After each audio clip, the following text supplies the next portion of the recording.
Variables. A variable is a letter or symbol such as X or N or H or T, and these represent a number. So it's just a placeholder for a value, and might be 7 or it could be 17 or it could be -5.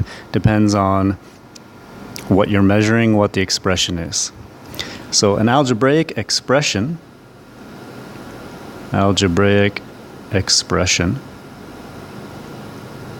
we replace some numbers in a numerical expression with variables. So that might look something like this, maybe x plus 1. Okay, here we have a variable, and here we have a number. Or it could be maybe 3 plus 4 times t. Okay, it could be 2 plus t minus 3 times h. Could be more than one variable, and there could be more than one number. These are examples of algebraic expressions. Now usually, see here we have 4 times t, and here we have 3 times h. Usually we would drop the multiplication sign. Okay, so if we were writing here 4t, we would actually just write it like this. And this means, we understand that this means 4 times t. Or you could have 5 times z, okay? We wouldn't write it like this, 5 times z. We would just write 5z. And that just makes it a little bit easier. And you don't confuse this thinking maybe this is 5 times x times z, another variable.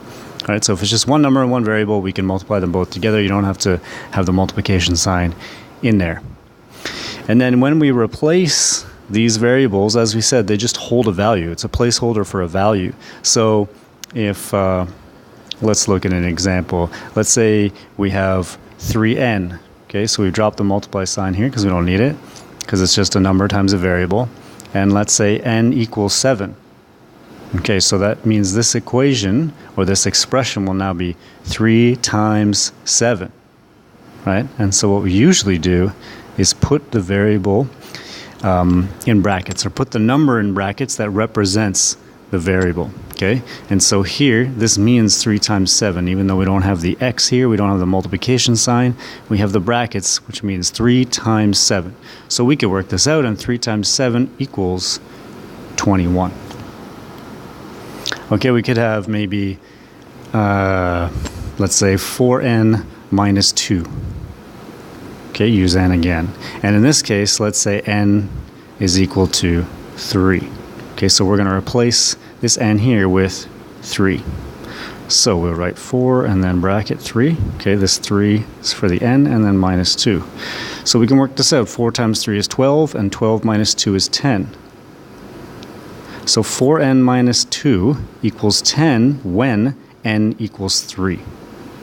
Okay, so the variable represents a number.